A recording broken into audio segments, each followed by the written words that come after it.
மகிமை உண்டாவதாக. இந்த நாளிலும் கூட ரோமருக்கு எழுதின நிருபம் 1ஆம் அதிகாரத்தினுடைய 8ஆம் வசனத்திலிருந்து 15ஆம் வசனம் வரைக்கும் இந்த நாளில் நாம் தியானிக்கலாம். ரோமருக்கு எழுதின நிருபம் 1ஆம் அதிகாரத்தினுடைய 8ஆம் வசனத்திலிருந்து 15ஆம் வசனம் வரைக்கும். உங்கள் விசுவாசம் உலகமெங்கும் பரிசுத்தமாய் இருக்கும்படியினாலே முதலாவது நாம் உங்கள் எல்லாருக்காகவும் இயேசு கிறிஸ்து மூலமாய் என் தேவன் ஸ்தோத்திரிக்கிறேன். இடைவிடாமல் உங்களை நினைத்துக் கொண்டே குறித்து உங்கள் குமாரனுடைய சுவிசேஷத்தாலே என் ஆவியோடும் நான் சேவிக்கிற தேவன் எனக்கு சாட்சியா இருக்கிறார். வசனம் வாசிக்கிறவங்க மைக்கில் வாசிக்கும்படியா கேட்டுக்கொள்ளப்படுகிறீர்கள். ஏன்னா அங்கிருந்து கேட்குறவங்களுக்கு வாசிக்கிறது கேட்கல அப்படின்றதுனால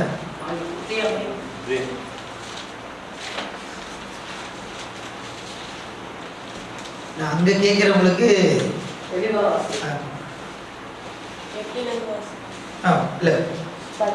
வாசி. நீங்கள் ஸ்திரப்படுவதற்காக ஆவிக்குரிய சில வரங்களை உங்களுக்கு கொடுக்கும்படிக்கும் உங்களிலும் என்னிலும் உள்ள விசுவாசத்தினால் உங்களோட கூட நானும் ஆறுதல் அடையும்படிக்கும் உங்களை காண வாஞ்சையாய் இருக்கிறபடியினாலே எவ்விதத்திலாவது நான் உங்களிடத்தில் வருகிறதற்கு தேவனுடைய சித்தத்தினாலே எனக்கு நல்ல பிரயாணம் சீக்கிரத்தில் கிடைக்க வேண்டும் என்று வேண்டிக் கொள்கிறேன். சகோதரரே, புறஜாதிகளான மற்றவர்களுக்குள்ளே நான் பலனை அடைந்தது போல உங்களுக்குள்ளும் சில பலனை அடையும்படிக்கு உங்களிடத்தில் வர பலமுறை யோசனையாயிருந்தேன். ஆயினும் இதுவரைக்கும் எனக்கு தடை உண்டாயிற்று என்று நீங்கள் அறியாதிருக்க எனக்கு மனதில்லை. கிரேக்கருக்கும் மற்ற அந்நியர்களுக்கும் ஞானிகளுக்கும் மூடருக்கும் நான் கடனாளியாயிருக்கிறேன். ஆகையால் ரோமாபுரியில் இருக்கிற உங்களுக்கும் என்னால் இயன்ற மற்றும் சுவிசேஷத்தை பிரசங்கிக்க விரும்புகிறேன். பரிசுத்த பவுல் இந்த நிருபத்தை அவர் எழுதுகிறார். அவர் எழுதுகிறதான நேரத்தில் அந்த ரோமாபுரி மக்களை குறித்தோ அந்த ரோமாபுரி பட்டணத்தை குறித்தோ இவர் ஒன்றும் அறியாதவராய் இருக்கிறார். அந்த ரோமாபுரி பட்டணத்துக்கு இவர் கடந்து சென்றதில்லை. அங்க இருக்கிறதான மக்களை இவர் அறிந்ததில்லை. அப்படிப்பட்ட சூழ்நிலையிலே இந்த கடிதத்தை எழுதும் போது நேற்றைய தினத்திலே நாம் பார்த்தோம். முதல் 7 வசனங்களிலே நான் யார், உங்களுக்கு கடிதம் எழுதுவதற்கு நான் யார் என்று அவர் சொல்லுகிறதை குறித்தும் அதனுடைய இந்த கடிதம் எழுதுவதற்கு எனக்கு என்ன உரிமை இருக்கிறது என்பதை குறித்தும் அவர் சொன்னதை நேற்றைய தினத்திலே நாம் பார்த்தோம். நான் அப்போஸ்தலனாய் இருக்கிறேன். முதலாவதாக நான் ஊழியக்காரனாய் இருக்கிறேன். அன்பின் நிமித்தம் நான் ஊழியக்காரனாய் இருக்கிறேன். இரண்டாவதாக நான் அப்போஸ்தலனாய் இருக்கிறேன். எனக்கு ஒரு அதிகாரம் கொடுக்கப்பட்டிருக்கிறது. அதிகாரத்தின் நிமித்தம் நான் அப்போஸ்தலனாய் இருக்கிறேன். மூன்றாவது நான் ஒரு சுவிசேஷகனாய் இருக்கிறேன். காரணம், சுவிசேஷம் மிக முக்கியமானது. அந்த முக்கியத்துவத்தின் நிமித்தம் நான் சுவிசேஷகனாய் இருக்கிறேன். நான்காவதாக நான் ஒரு மிஷனரியாய் இருக்கிறேன். அந்த மிஷனரி நான் எப்படி மிஷனரியாக இருக்கிறேன் என்றால் தனித்துவமிக்க மிஷனரியாக இருக்கிறேன். மற்றவர்கள் அஸ்திபாரம் போட்டதான அதன் மேலே நான் சுவிசேஷத்தை அறிவிக்காதபடி, அதன் மேலே நான் சபையை கட்டாதபடிக்கு நான் தனித்துவம் உடையவனாக இருக்கிறேன் என்று அவர் சொல்லிவிட்டு இப்பொழுது இந்த 8ஆம் வசனத்திலிருந்து 15ஆம் வசனத்து வரைக்கும் உள்ளதான பகுதியிலே அவர் என்ன சொல்லுகிறார் என்றால், உங்களுக்கு நான் கடிதம் எழுதுகிறேன். இப்படி கடிதம் எழுதும் போது உங்கள் மேல் நான் கரிசனை உள்ளவனாய் இருக்கிறேன். நான் ஏன் இந்த கடிதத்தை எழுதுகிறேன் என்றால் உங்கள் மேல் எனக்கு ஒரு கரிசனை உண்டு. Concern, I have some concern. எனக்கு உங்களை குறித்ததான ஒரு கரிசனை எனக்கு உண்டு என்பதை அவர் இந்த நிருபத்திலே இந்த வாசித்ததான இந்த பகுதியில் அவர் சொல்லுகிறார். என்ன அவருக்கு கரிசனை என்றால் வாசிக்கலாம். 8ஆம் வசனம், 1ஆம் அதிகாரத்தினுடைய 8ஆம் வசனம். உங்கள் விசுவாசம் உலகமெங்கும் பிரசித்தமாகிறபடியினாலே முதலாவது நான் உங்கள் எல்லாருக்காகவும் இயேசு கிறிஸ்து மூலமாய் என் தேவனை ஸ்தோத்தரிக்கிறேன். என் தேவனை ஸ்தோத்தரிக்கிறேன், ஸ்தோத்திரம் செலுத்துகிறேன். உங்கள் மேல எனக்கு ஒரு கரிசனை இருக்குப்பா. உங்க மேல நான் கவனமா இருக்கிறேன். என்ன கவனமா இருக்கிறேன்னு சொன்னா, உங்களை நினைக்கும் போதெல்லாம் நான் ஏன் இவர் ஆண்டவரை ஸ்தோத்தரிக்கிறார் என்றால் அங்கே சொல்லப்பட்டிருக்கிறது, உங்கள் விசுவாசம் உலகம் மெங்கும் பிரசித்தமாயிருக்கிறபடினாலே. உங்களை குறித்து நான் என்ன பண்றேன்னா கேள்விப்படுறேன். நான் கேள்விப்படுறது மாத்திரமல்ல, உலகம் முழுவதும் உங்களை குறித்து கேள்விப்படுகிறார்கள். ஏன் அப்படி கேள்விப்பட்டார்கள் என்றால், அன்றைய நாட்களிலே ரோம சாம்ராஜ்யம் மிக பலத்த சாம்ராஜ்யமா இருந்தது. எனவே ரோம சாம்ராஜ்யத்தை குறித்து உலகமெங்கும் அறியப்பட்டிருந்தபடினாலே அவர் பவுல் ரோம சாம்ராஜ்யத்தை குறித்து கேள்விப்பட்டது மட்டுமல்லாமல் அந்த ரோமாபுரியில் இருக்கிறதான சபையை குறித்து உலகம் முழுவதும் கேள்விப்பட்டார்கள். நீங்கள் சபையில இருக்கிறீர்கள், அந்த சபை பெரிய சபையில குழுக்களாக இருக்கிற சபை, அப்படிப்பட்ட சபையா இருந்தாலும் ரோமா ஆட்சியின் கீழே இருக்கிறதுனால ரோமா ஆட்சி உலகம் முழுவதும் அறியப்பட்டிருக்கிறது. அதே போல இந்த சபையும் எல்லார் இடத்திலும் அறியப்பட்டிருக்கிறது. எனவே நீங்கள் அறியப்பட்டவர்களாக இருக்கிறீர்கள், உலகம் முழுவதும் அறியப்பட்டவர்களாக இருக்கிறீர்கள். எனவே உங்களை குறித்து நான் ஸ்தோத்தரிக்கிறேன். நான் பல சபைகளை பார்க்கிறேன், அதெல்லாம் உலகத்தில் எங்கேயுமே பிரசித்தமாகல. ஆனா நீங்க உலகம் முழுவதும் அறியப்பட்டவர்களாக இருக்கிறீர்கள். எனவே உங்களை குறித்து நான் ஆண்டவரை ஸ்தோத்தரிக்கிறேன். அது மட்டுமல்ல, அந்த ரோம சாம்ராஜ்யத்திலே அந்த ரோமாபுரிக்கு போகிறதான உலகம் எங்கும் இருந்து ரோமாபுரிக்கு வருவதற்கு அங்கே சாலைகள், ரோமர்கள் அதை தான் செய்தார்கள். ரோமர்கள் சாலைகளை அமைத்தார்கள் அந்த ரோமாபுரி பட்டணத்துக்கு வருவது. அதனாலதான் அதுல ஒரு பழமொழியே இருக்கு, all road leads to Rome அப்படின்னு சொல்லுவாங்க. எல்லா சாலைகளும் அந்த ரோமாபுரி பட்டணத்தை நோக்கி இருக்கிறது. எனவே அந்த சாலைகள் எல்லாம் ரொம்ப அழகா நேரா இருக்கும். எனவே சுவிசேஷம் அறிவிப்பதற்கு, சுவிசேஷம் சொல்ல போவதற்கு அது எல்லாமே மிகவும் பயனுள்ளதாக இருக்கிறது. நான் சுவிசேஷம் அறிவிக்க அங்க வர வேண்டும் என்றால் அங்க ரோடெல்லாம் எப்படி இருக்கு, வசதியா இருக்கு. அதெல்லாம் ரோம சாம்ராஜ்யத்தில் என்ன பண்ணி வச்சிருக்காங்க, செய்து வச்சிருக்கிறாங்க. இப்படிப்பட்ட சூழ்நிலைகளுக்காக நான் ஆண்டவரை ஸ்தோத்தரிக்கிறேன். உங்க மேல எனக்கு ஒரு கரிசனை, ஒரு கவனம் இருக்கு. அதனால இதெல்லாம் நினைச்சு நான் என்ன பண்ணேன்னா ஆண்டவரை நான் ஸ்தோத்தரிக்கிறேன் என்று அவர் முதலாவதாக சொல்லுகிறார். அடுத்தபடியாக 9ஆம் வசனம் 10ஆம் வசனத்தை வாசிக்கலாம். நான் ஜெபம் பண்ணும் போதெல்லாம் இடைவிடாமல் உங்களை நினைத்துக் கொண்டிருக்கிறதை குறித்து நமது குமாரனுடைய சுவிசேஷத்தினாலே என் ஆவியோடு நான் சேவிக்கிற தேவன் எனக்கு சாட்சியாய் இருக்கிறார். நீங்கள் சிறப்படுவதற்காக ஆவிக்குரிய சில வரங்களை உங்களுக்கு கொடுக்கும் படிக்கும். இந்த 9-10 வசனங்களிலே இரண்டாவதாக உங்க மேல எனக்கு கன்சர்ன் இருக்கு, கரிசனை இருக்கு. அதனால நான் என்ன பண்றேன் அப்படின்னு சொன்னா ஜெபம் பண்றேன். முதல்ல நான் ஸ்தோத்திரம் பண்றேன், உங்களை நினைச்சு நான் ஸ்தோத்தரிக்கிறேன். இரண்டாவதாக உங்களை நினைக்கும் போதெல்லாம் நான் என்ன பண்றேன், ஜெபம் பண்ணுகிறேன் என்று அவர் சொல்லுகிறதை நாம் பார்க்கிறோம். அவர் ஜெபித்தார் அந்த ரோமாபுரி பட்டணத்தில் இருக்கிறதான அவர் அநேகரே, அவர் யாருமே தெரியாது, அநேகர்ன்றதுல அந்த ஊர்ல யார் இருக்கிறானே தெரியாது. அவர் கேள்விப்பட்ட காரியங்களை வைத்து அந்த ரோமாபுரி பட்டணத்துக்காக, அந்த ரோமாபுரி பட்டணத்திலே சுவிசேஷம் அறிவிக்கப்பட வேண்டும், அதான் அங்க பார்க்கிறோம்.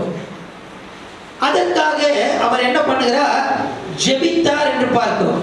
இவர் ஜெபித்தது மாத்திரமல்ல, இவர் ஜெபிக்கிறது மாத்திரமல்ல. வாசிக்கலாம் 15ஆம் அதிகாரத்தினுடைய 30ஆம் வசனத்திலிருந்து வாசிக்கலாம். நீங்க வீட்டுல போய் 15ஆம் அதிகாரம் 15ஆம் வசனத்திலிருந்து 33 வசனம் வரைக்கும் வாசித்து பாருங்கள். அவர் நான் அங்க வந்து எப்படி நான் ஊழியம் செய்யணும் அப்படின்றத அங்க அவர் சொல்றாரு. இப்ப 30லிருந்து வாசிக்கலாம். 17 சகோதரரே, தேவ சித்தத்தினாலே நான் சந்தோஷத்துடனே உங்களிடத்தில் வந்து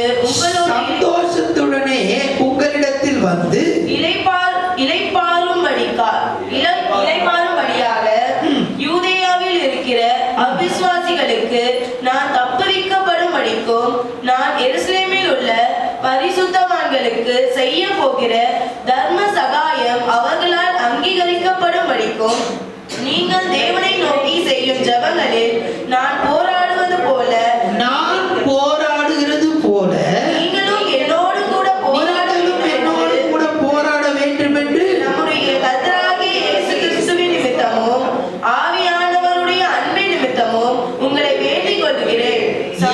போதும் போதும் போதும்.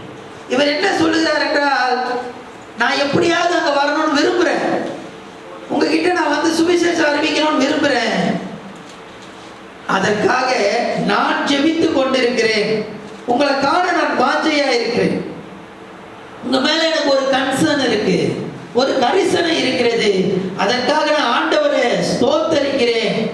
அது மட்டுமல்ல, நான் ஜெபிக்கிறேன் உங்களுக்காக, எப்படியாவது உங்களெல்லாம் வந்து நான் பார்க்கணும்னு சொல்லி, எப்படியாவது அங்க வந்து நான் சுவிசேஷம் சொல்ல வேண்டும் என்று விரும்புகிறேன் அப்படின்னு சொல்லி அதற்காக நான் ஜெபிக்கிறேன். நான் ஜெபிக்கிறது மாத்திரமல்ல, நீங்களும் என்னோடு கூட நீங்க என்ன பண்ணுங்க, ஜெபிங்க. நம்ம எல்லாம் இணைந்து ஜெபிக்கலாம். இணைந்து ஜெபிக்கும் போது அந்த இடத்துல ரோமாபுரியிலே சுவிசேஷம் வல்லமையாக பிரசங்கிக்கப்படும். எனவே அவர் சொல்லுகிறார், உங்க மேல எனக்கு ஒரு கன்சர்ன் இருக்கு, அதனால நான் ஜெபிக்கிறேன், நீங்களும் என்னோடு கூட ஜெபிங்கள் என்று அவர் இரண்டாவதாக சொல்லுகிறதை பார்க்கிறோம். 11ஆம் வசனம் 12ஆம் வசனத்தை வாசிக்கலாம். உங்களிலும் என்னிலும் உள்ள விசுவாசத்தினால் உங்களோட கூட நானும் ஆறுதல் அடையும்படிக்கும் உங்களை காண வாஞ்சையா இருக்கிறபடினாலே எவ்விதத்திலாவது நான் உங்களிடத்தில் வருகிறதற்கு தேவனுடைய சித்தத்தினாலே எனக்கு நல்ல பிரயாணம் சீக்கிரத்தில் கிடைக்க வேண்டும் என்று வேண்டிக் கொள்கிறேன். மூன்றாவதாக 11ஆம் வசனத்துடைய கடைசி வார்த்தை வாஞ்சையா இருக்கிறபடினாலே. வாஞ்சையா இருக்கிறபடினாலே அதை சரியா சொல்லணும்னு சொன்னா, அந்த வாஞ்சை என்பது நான் உங்களை நேசிக்கிறபடினாலே.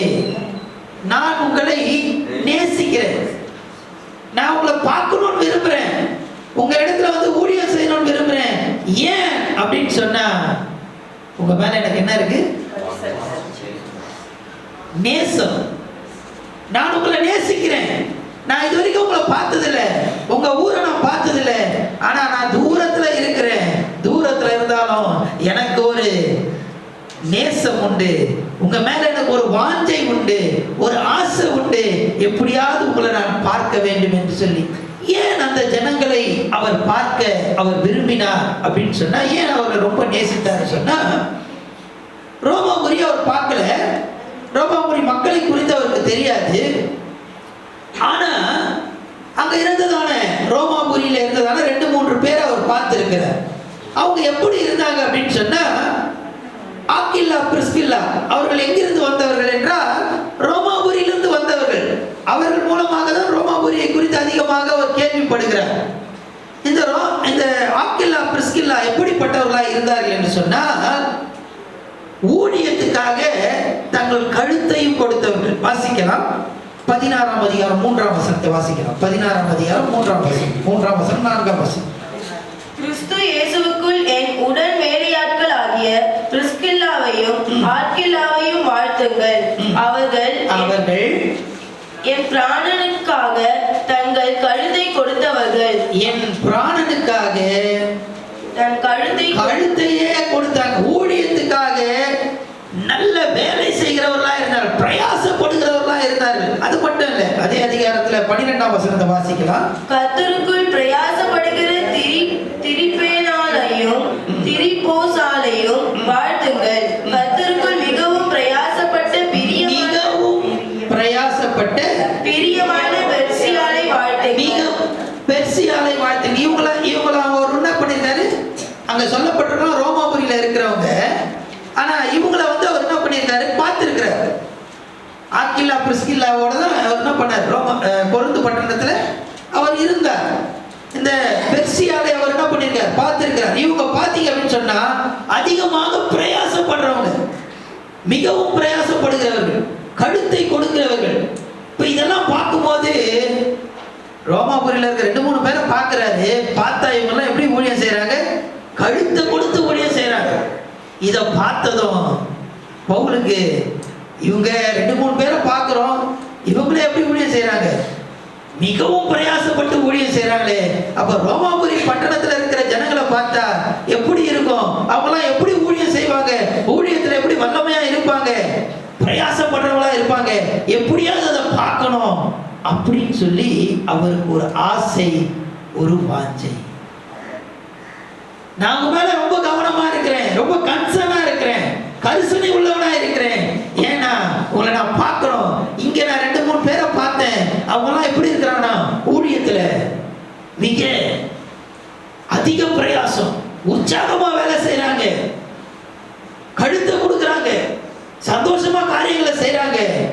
இவங்களே எப்படி இருக்கிறாங்கன்னா அந்த ஊர்ல இருக்கிறதான மற்றவங்களாம் எப்படி இருப்பாங்க, இதெல்லாம் எனக்கு பார்க்கணும்ப்பா, இதெல்லாம் பார்க்கணும்னு எனக்கு ஒரு ஆசை இருக்கு அப்படின்னு சொல்லி இந்த அவருடைய அந்த கன்சர்னை, நான் எதுக்கு இந்த கடிதத்தை நான் எழுதுறேன்னு சொன்னா, இப்படி எனக்கு ஒரு கன்சர்ன் இருக்கு, உங்க மேல ஒரு கரிசனை இருக்கு, உங்களுக்காக நான் ஸ்தோத்திரிக்கிறேன், உங்களுக்காக நான் ஜெபிக்கிறேன், அது மட்டுமல்ல உங்களை பார்க்கணும்னு எனக்கு ஒரு பெரிய ஆசை இருக்கு என்று அவர் சொல்லுகிறதை பார்க்கிறோம். அடுத்தபடியாக 13ஆம் வசனம் 14ஆம் வசனத்தை வாசிக்கலாம். சகோதரரே, புறஜாதிகளான மற்றவர்களுக்குள்ளே நான் பலனை அடைந்தது போல உங்களுக்குள்ளும் சில பலனை அடையும்படிக்கு உங்களிடத்தில் வர பலமுறை யோசனையாய் இருந்தேன். ஆயினோ இதுவரைக்கும் எனக்கு தடை உண்டாயிற்று என்று நீங்கள் அறியாதிருக்க எனக்கு மனதில்லை. கிரேக்கருக்கும் மற்ற அந்நியர்களுக்கும் ஞானிகளுக்கும் மூடருக்கும் நான் கடனாளியாய் இருக்கிறேன். நான் கடனாளியாய் இருக்கிறேன், நான் கடனாளியாய் இருக்கிறேன். மூன்றாவது அவர் சொல்றாரு, எனக்கு ஒரு கன்சர்ன், உங்க மேல ஒரு கரிசனை இருக்கு, நான் என்னது கடனாளி. ஏன் அவர் கடனாளியா இருக்கிறார் என்று சொன்னா, உங்ககிட்ட நான் வரணும்னு எவ்வளவு யோசிக்கிறேன், ஆனா உங்களுக்கு நேரத்தை ஒதுக்கதான் என்னால முடியல. என்னோட ஊழியம் பார்த்தீங்கன்னா இங்க ஐரோப்பா தேசத்துல பொருந்து பட்டணத்துல இருக்கும்போது இதை எழுதுற, ஐரோப்பா தேசத்துல எனக்கு வேலை எப்படி இருக்கு, டைட்டா போயிட்டு இருக்கு. அது மட்டுமல்ல, நான் ஆசியா தேசத்துல என்ன பண்றேன், எபேசு பட்டணத்துல தங்கி இருக்கிறார் 3 வருட காலங்கள், அங்கேயும் அதிகமான ஊழியங்கள். இந்த 2 இடத்துல நான் என்ன பண்றேன், மாறி மாறி ஊழியம் செய்து கொண்டு இருக்கிறேன். அந்த கிரேக்கருக்கும் மற்ற அந்நியருக்கும் என்று சொல்லப்படுகிற அந்த கிரேக்கு தேசம், அதாவது ஐரோப்பா தேசத்துல, அந்த கிரேக்கு தேசத்துல நான் என்ன பண்றேன், அங்கேயே என்னுடைய ஊழியங்கள் எனக்கு டைட்டா போயிட்டு இருக்கு. உங்ககிட்டயும் நான் வரணும்னு யோசனையா இருக்கிறேன். அது எனக்கு எப்படி இருக்கு, கடனா இருக்கிறது. கண்டிப்பா நான் வரணும், அது எப்படி இருக்கு, பெண்டிங்லயே நான் என்ன பண்ணிருக்கேன், வச்சிருக்கிறேன். உங்களை பார்க்கணும்னு எனக்கு ஆசை, உங்க மத்தியில வந்து நான் ஊழியம் செய்ய வேண்டும் என்று எனக்கு ஒரு பெரிய ஆசை, என்னால முடியல, வெரி சாரி. நான் அதை என்ன பண்றேன், கடனா வைத்துக் கொள்கிறேன். கடன் என்றால் கண்டிப்பா என்ன பண்ணணும், செலுத்தி ஆக வேண்டும்.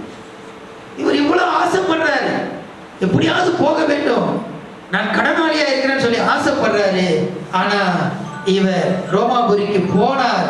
எப்படி ரோமாபுரிக்கு போனார்னா, ஒரு பெரிய பிரசங்கியாளராக நான் ஊழியம் செய்ய போறேன் அப்படின்னு சொல்லி அவர் போகல.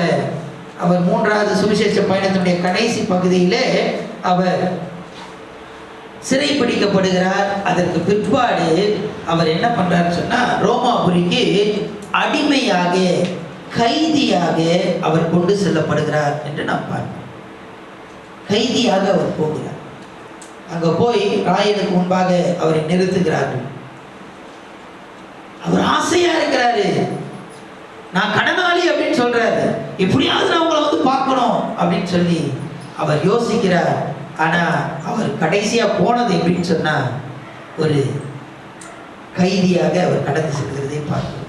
உங்க மேல எனக்கு ஒரு பெரிய கன்சர்ன் இருக்குப்பா, எப்படியாவது நான் வந்து உங்களை பார்க்கணும், நான் கடன்ல இருக்கிறேன், உங்களை வந்து பார்க்கறது எனக்கு என்னது, ஒரு கடன், ஒரு அன்பின் கடன் எனக்கு இருக்கிறது என்று அவர் கன்சர்னை, அந்த கரிசனை அவர் வெளிப்படுத்துகிறார். கடைசியாக 15ஆம் வசனத்தை வாசிக்கலாம். ஆகையால் ரோமபுரியில் இருக்கிற உங்களுக்கும் என்னால் இயன்ற மட்டும் சுவிசேஷத்தை பிரசங்கிக்க விரும்புகிறேன். சுவிசேஷத்தை பிரசங்கிக்க விரும்புகிறேன். நான் ஏன் இங்க வந்து நான் பிரசங்கம் பண்ணணும் அப்படின்னு விரும்புறேன். எனக்கு ஆசியாவில் வேலை டைட்டா இருக்கு, ஐரோப்பால வேலை, சுவிசேஷ ஊழியங்கள் டைட்டா போயிட்டு இருக்கு, அவ்வளவு சுவிசேஷ ஊழியங்கள் எனக்கு இருக்கு, வேலை, கடிதங்கள் எழுதுறது எல்லாம் வேலை செய்துட்டு இருக்கேன். ஆனாலும் நான் ஏன் இங்க வந்து சுவிசேஷம் அறிவிக்கிறேன்னு, உங்க மேல அவ்வளவு கவனமாக கரிசனையா நான் இருக்கிறேன் அப்படின்னு சொன்னா வாசிக்கலாம். 3ஆம் அதிகாரம் 8ஆம் வசனம், 3:8. 3ஆம் அதிகாரம் 8ஆம் வசனம். நன்மை வரும்படிக்கு தீமை செய்வோமாக என்றும் சொல்லலாம் அல்லவா? நாங்கள் அப்படி போதிக்கிறவர்கள் என்றும் சிலர் எங்களை தூஷித்து சொல்லுகிறார்களே. அப்படி போதிக்கிறவர்கள் மேல் வரும் ஆக்கினை நீதியாய் இருக்கும். இங்க என்ன நடக்குதுன்னு சொன்னா, ஏன் இவர் அவ்வளவு ஆசையா இருக்கிறார் அங்க போறதுக்கு அப்படின்னு சொன்னா, இதுக்கு முன்பாக ரோமாபுரிக்கு போய் சில பேர் என்ன பண்றாங்க அப்படின்னு சொன்னா பவுலை பத்தி தவறா சொல்றாங்க. அதுதான் 3ஆம் அதிகாரம் 8ஆம் வசனத்துல வாசிக்கிறோம். அவரை குறித்து என்ன சொல்றாங்கன்னு சொன்னா இந்த பவுல் நியாயப்பிரமாணத்துக்கு எதிரி அப்படின்னு சொல்றாங்க, யூத நாட்டின் துரோகி அப்படின்னு சொல்றாங்க. அது மட்டுமல்ல, கிருபைய தவறா போதிக்கிறவன். அதான் 6ஆம் அதிகாரத்துல அவர் சொல்லுவார், கிருபை பெறுகிறது என்று பாவம் செய்யலாமா அப்படின்லாம் நம்ம அதெல்லாம் பின்னாடி பார்க்கலாம். இப்ப அவர் என்ன சொன்னா, கிருபையை தவறா போதிக்கிறவன் அப்படின்னு சொல்லி அவர் சொல்றார். மனம் போனபடி வாழ கற்றுக் கொடுக்கிறவன் இந்த பவுல் அப்படின்னு சொல்லி பவுலை குறித்து அந்த ரோமாபுரி பட்டணத்தில் இருக்கிறதான சபைகள்ல தவறா இவரை குறித்து என்ன பண்றாங்க, சொல்றாங்க.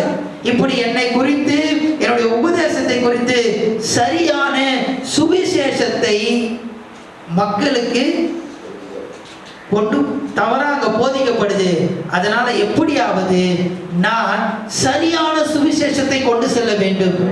நான் உங்களை பார்க்கணும்னு ஒரு ஆசை, ஒரு வாஞ்சை உங்க மேல நான் ரொம்ப கவனமா இருக்கிறேன், கன்சர்னா இருக்கிறேன். காரணம் என்னன்னா, என்னை குறித்து தப்பு தப்பா சொல்லிட்டாங்க. நான் பிரசங்கிக்கிற சுவிசேஷத்தை குறித்து தவறா சொல்லி வச்சிருக்கிறாங்க. இல்லப்பா, நான் சரியான சுவிசேஷத்தை பிரசங்கிக்க நான் விரும்புகிறேன். அதனால நான் என்ன பண்ண போறாங்க, வந்து கண்டிப்பா அந்த உங்களெல்லாம் பார்த்து சரியான சுவிசேஷத்தை நான் உங்களுக்கு சொல்ல போறேன். உங்களை நேரில் சந்திக்க ஆசை உள்ளவனாக, ஆவல் உள்ளவனாக இருக்கிறேன். 15ஆம் வசனத்தை வாசித்து நம்ம முடிக்கலாம். ஆகையால் ரோமாபுரியில் இருக்கிற உங்களுக்கும் என்னால் இயன்ற மட்டும் சுவிசேஷத்தை பிரசங்கிக்க விரும்புகிறேன். சுவிசேஷத்தை, சரியான சுவிசேஷத்தை. நான் என்னை பத்தி தப்பு தப்பா சொல்லி வச்சிருக்காங்களே, சுவிசேஷத்தை குறித்து நிறைய தவறா நீங்க கேள்விப்பட்டிருக்கீங்க. அது இல்லைங்க, சரியான சுவிசேஷத்தை நான் பிரசங்கிக்க, உங்களிடத்துல வந்து நான் பிரசங்கிக்க விரும்புகிறேன் அப்படின்னு சொல்லி பசுத்த பவுல் இந்த இடத்துல சொல்கிறார். உங்க மேல எனக்கு ஒரு ஆசை உண்டு. நான் இந்த நிருபத்தை எழுதுறேன், உங்களை நான் பார்த்ததில்லை, உங்களை நான் நிருபத்தை எழுதுறேன். ஏன் எழுதுறேன்னு சொன்னா, உங்க மேல எனக்கு ஒரு கன்சர்ன், ஒரு கரிசனை இருக்கு. உங்களுக்காக நான் ஸ்தோத்திரம் பண்றேன், உங்களுக்காக நான் ஜெபிக்கிறேன். அடுத்தது, உங்களை நான் நேசிக்கிறேன், உங்களை நான் கடனாளியா இருக்கிறேன், உங்களை நான் நேரில் காண வாஞ்சை உள்ளவனாக, ஆசையாய் நான் இருக்கிறேன். இன்றைக்கு பவுலினுடைய ஆசையை ரோமாபுரியை குறித்துதான அந்த கன்சனை சொன்னார். இன்றைக்கு நம்மளுடைய கரிசனை என்ன? யாரை குறித்து நீங்கள் கரிசனை உள்ளவர்களாக இருக்கிறீர்கள்? நம்மை நாமே யோசித்து பார்க்கலாம். இந்த நாள் முழுவதும் நீங்க யோசித்து பாருங்க, ஆண்டவர் உங்களுக்கு கொடுக்கிற பாரம் என்ன? யாரை குறித்து நீங்கள் கரிசனை உள்ளவர்களாக இருக்கிறீர்கள்? கண்ணில் மூடி கர்த்தரை நோக்கி நோப்பாங்க.